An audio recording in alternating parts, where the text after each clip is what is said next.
Hello, everybody, and welcome back to Broken Brian.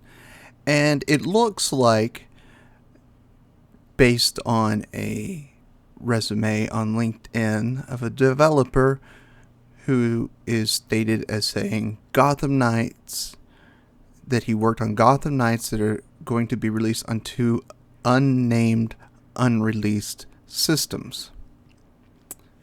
So, like Video Games Chronicle, The Gamer, and several other sites are saying that, yeah, it looks like Gotham Knights will be coming to Switch too. Now, I've never played Gotham Knights, and I haven't really played any of the Arkham games. I did purchase the Arkham series, all four of them. I think there's four. The three main Arkham Asylum Knights, and like the Origins one. I believe that's another one. I purchased them. I have not played them. They were on sale a while back, and I was like, everyone says these are just amazing games, and they're on such a good price on Steam. I picked them up, but Gotham Knights is one of those games that is a mixed bag. It is not universally hated like Suicide Squad Kill the Justice League is, but it's not loved either. It's kind of a mixed bag. I mean, I was reading reviews on Steam, just what people thought of it, because I'm like, oh yeah, I forgot about that game. And I'm reading it, and some people are like, oh, it's boring, the same game.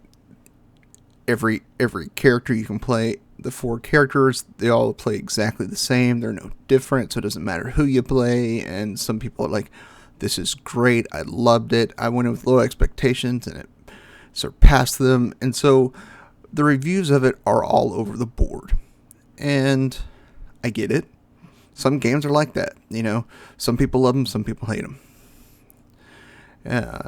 It's not a universally loved Batman game, and that's okay. If you love it, great. If you don't, I get it. You have expectation. If it doesn't meet the expectations that you thought the original Arkham series had, and you play this and it just doesn't feel right, I get it. I mean, I went in this weekend wanting to love Vampire, and the controls and the targeting system and the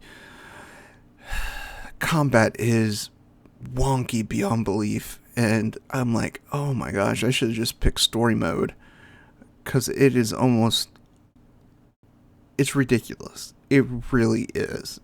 Granted, you know, it's hard when it's one-on-one, but when you get three, it's like ridiculous, because the camera won't follow you. It'll stay, and it'll switch on you. And that was some of the complaints on this one as well. And so I related to that. And I'm like, I get that. When the camera's like, boom, and the camera doesn't refocus at all until you move to a different part of the screen, and then it'll auto refocus. Even when you try to refocus it with a toggle, it doesn't work. I get that. So if the gameplay is not to your liking, I get it. Here's the question I have, and we won't know until it comes out.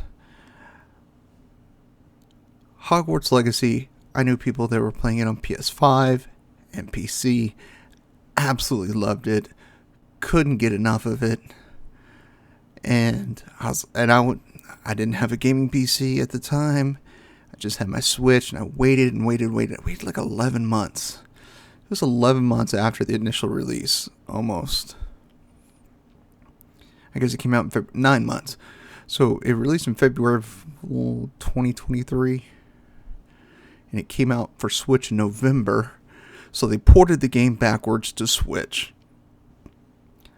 The loading screens were horrendous. I mean, literally.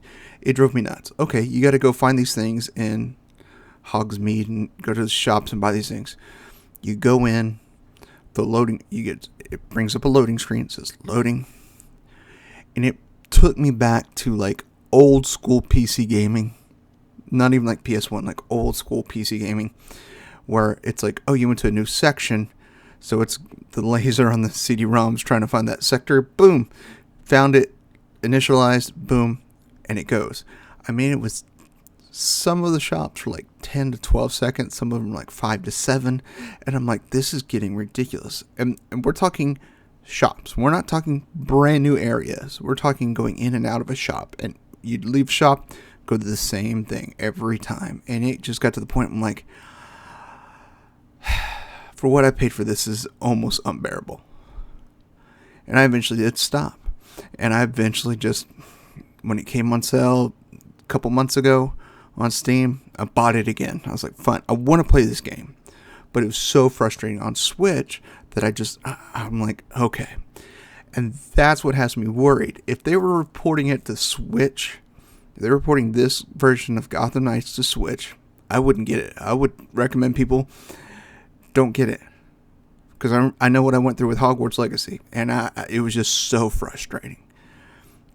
And I don't know how many scene changes and area changes and map changes are, but to my understanding, it's kind of like an RPG where you descend down into the depths, level by level by level by level. That's my understanding of the game, and I just did a quick read through, and that's my concern. But we don't know the Switch 2 hardware. The Switch 2 hardware may work wonderfully with this. And I hope that's the case, because if it is like the Hogwarts port, oh my gosh, I would ask for my money back. Seriously. I kept it because I was hoping when they talked about, okay, it'll be backwards compatible, Switch 2 will be backwards compatible. I kept my Hogwarts Legacy cartridge because I'm like, okay, I'm going to try it on the Switch 2, see how it does. But if AAA games like this that are so massive and so graphical that you need high-end next-gen technology to play them, like a PS5 or something like that, gets ported to Switch. That's not Nintendo's wheelhouse. I mean, having the absolute best possible graphical technology is not their wheelhouse. Their wheelhouse is mass amounts and availability to people, and I get that, but you can't port games like this to the current Switch. And if it works great with Switch 2, awesome, but I'm not gonna pick this up for Switch 2 till I see somebody play it on a Switch 2. I'm just not. I need to see games like this perform on the Switch 2, because that Hogwarts Legacy port, I mean, it left a bad taste in my mouth. It really did. I was so frustrated because a friend of mine, she was like, oh, is it coming out? And we both had Switches. And it got to the point she got so tired of waiting, her and her husband went and bought a PS5. She got so tired of it, she's like, I can't take it anymore. I'm going to go buy PS5. I'm like, nah, I'm not going to drop $700 to play a $50 game. I'm not. Just not. But they did. More power to them. Great. She loved it. And I'm like, great. And she'd talk about it and get frustrated. I'm like, oh, I want to play it so bad. And finally got it. Switch. She was like, how you like it on a Switch? I'm like, I'm about to throw my Switch across the living room. I mean, it was frustrating. She's like, seriously? I'm like, yes. And she's like, well, and I was just like, and if that's the case with this,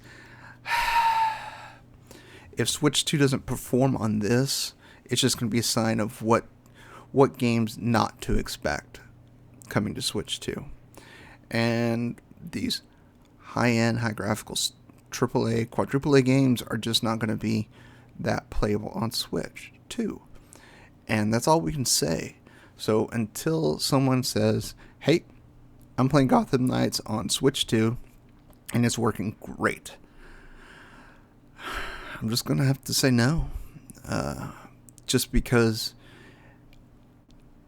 the current Switch hardware can't handle it. I don't know if the new Switch 2 hardware can handle it.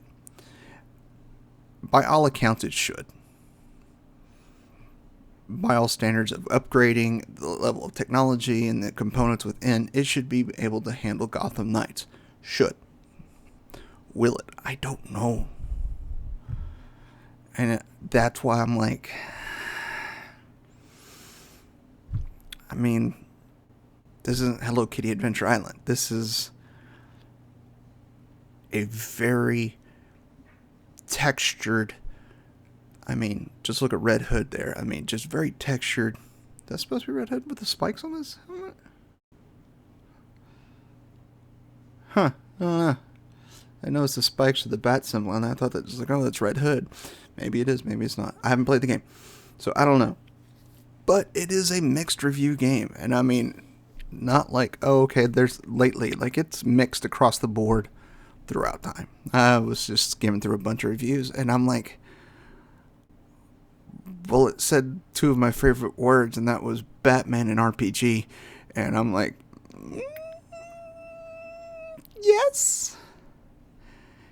Can we do Batman RPG? Yes. That's why I bought the Arkham games. So Batman RPG. Yeah. I'm like, I mean, this is afterwards, after Batman dies, and the Bat family is trying to keep Gotham out of chaos. And I like the story. Well, the basis of the story. I've read some of the comics, and I like where it's going, but it's a mixed review. I put it on my Steam wish list. Maybe if I'd known about this when the other Batman, the Arkham Asylum games were on sale, I may have picked this up too if it was on the same price discount. I mean, it was pretty steep. I think I picked up all four for like $15, something like that. It was crazy discount. Like, what? Yes, please. And I don't know. I'd like to know people that have played this game, what you thought of it. I mean, people that watch me and listen to me and want to bash me, fine, go right ahead. People correct me all the time. I get things wrong. I'm a human being. But I think this is a mixed bag of a game based on reviews. It's either I didn't hate it or I didn't love it. It's all across the spectrum. It is literally like reviews from 1 to 10. Like, every number is represented on these reviews. Like, oh, 5 out of 10, 7 out of 10, 8 out of 10. You know, like, everybody has a different gauge, and it's kind of wild. And I've never played it. And I'd like to know people that kind of have the same temperament as me, you know, play the stuff I play. Listen, you know, are interested in things I am. How do you like it? Is it good? Is it bad? Should I pick it up on Steam? I will report back when this game hits Switch 2. I'm going to look for somebody that plays this, because I'm intrigued. I mean, it can't be terrible. I don't think it's that terrible.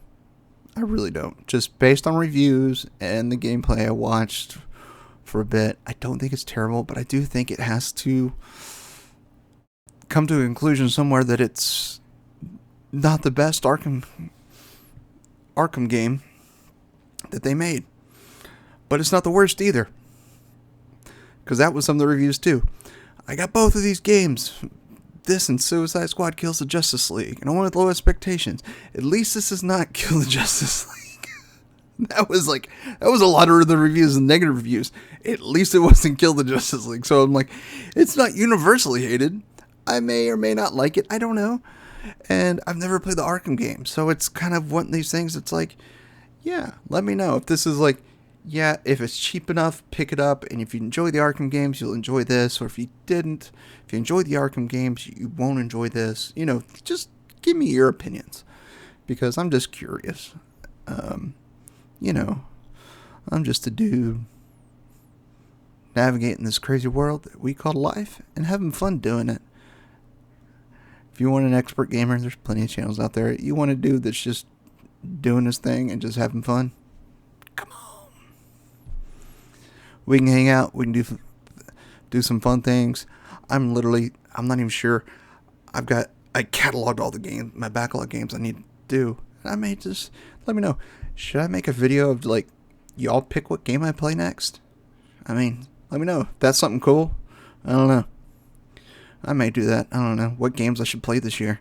I've got a lot. And I didn't realize that I bought a bunch of bundles on itch.io, and wow, I've got a lot of those games. Of course, most of those games will take about 30 minutes to an hour, so it's not a big deal. But I've got a lot of free games in the past year.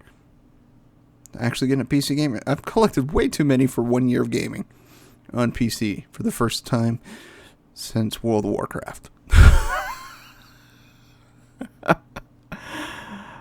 I played old school PC games, didn't touch them, then got pulled into World of Warcraft, and then then I quit that, and I haven't really been a gamer since probably the last year or two.